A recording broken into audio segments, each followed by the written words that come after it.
베트남 마지막 날이거든요. 13일? 13일 정도 있었나? 생각보다 많은 데도 있었고 친구 집에 있어서 너무 편하게 좋았어요. 이것저것 맛있는 것도 많이 먹고 베트남인들이 뭐 자주 다니는 공원 이런 데 많이 다녔거든요. 명승지 이런 데는 다 가봤는데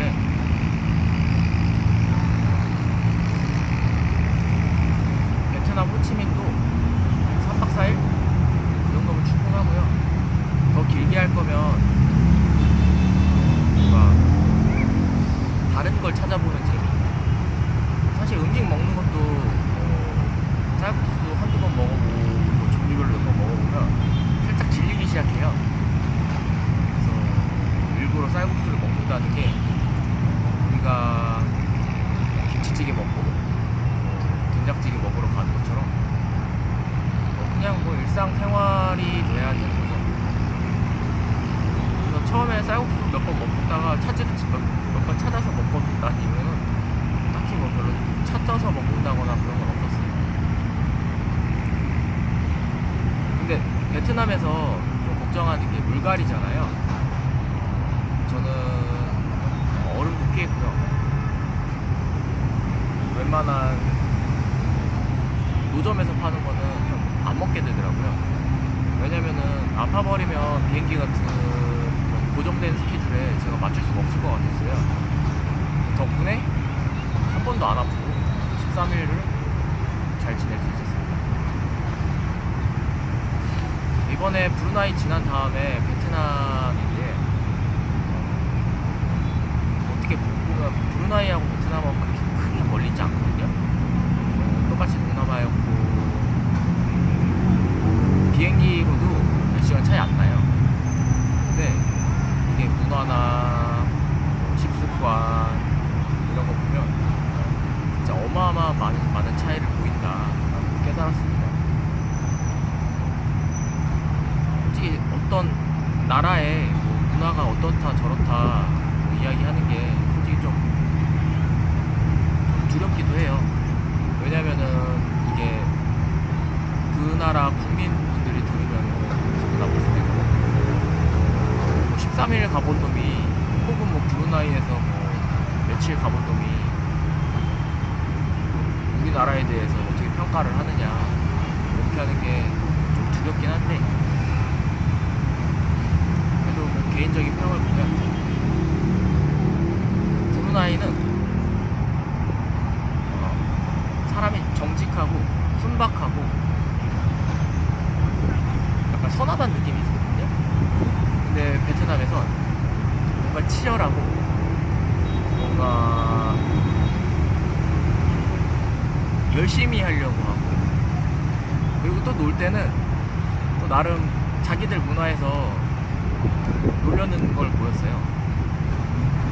제가 사실 미친 짓도 했거든요.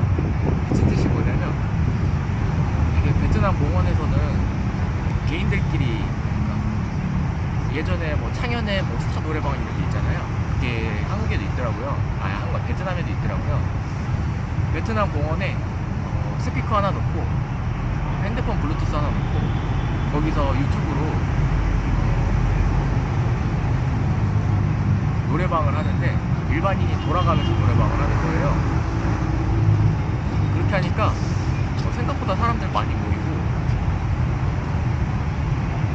꽤 자기들끼리 재밌게 놀더라고요. 제가 촬영본은 없지만 제가 그래도 나름 노래 2곡 불렀거든요.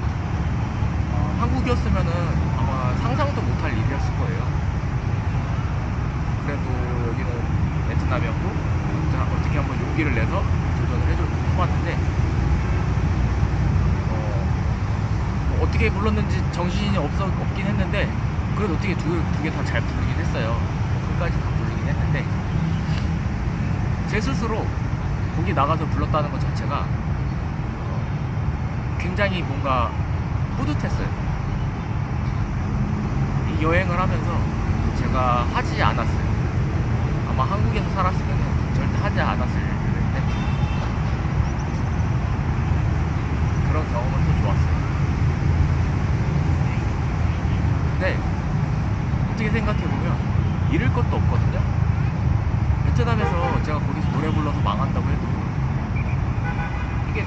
사람들은 그냥 한번 웃고 마는 거지.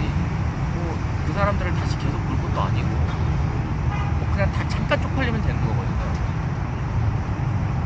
근데 세상을 살면서 용기를 내면 더 행복해질 수 있는 순간에 그 주저함 때문에 용기가 없어서 그런 즐거움을 못 즐길 수도 있으니까 인생을 살면서 크게 잃을 게 없을 때 그때는 용기를 내보는 건 어떨까 하는 생각을 한번 해보기도 했어요. 그래서 14일 이런저런 일을 겪으면서 베트남 재밌었고요. 베트남 끝나고 이제 말레이시아 피낭을 갈 거거든요. 저는 개인적으로 자연 경관을 별로 안 좋아해요. 괜히 덥기만 하고 뭐 바다, 저는 수영도 안 좋아해서 바다 가도 막 그냥 아 바다다 그냥 바다네 하고 뭐 음료 몇 잔 막 먹고 오는 게 다라서 저는 뭐 물에 빠지는 어트랙션 같은 거 별로 안 좋아해서 피낭이 어떨지는 모르겠는데 나름 뭐 문화에 뭐 거리도 있고 한다고 하더라고요. 그래도 뭐 나름 할 게 있겠죠? 저는 항공하고 호텔만 픽스하고 나머지는 그냥 다 비워놓고 가거든요. 그래서 저도 말레이시아 가서 무슨 일이 있을지 저도 잘 몰라요. 건강하게 깨닫는 거 하나라도 있으면서 여행했으면 좋겠습니다. 이걸로 마칠게요. 베트남 여행기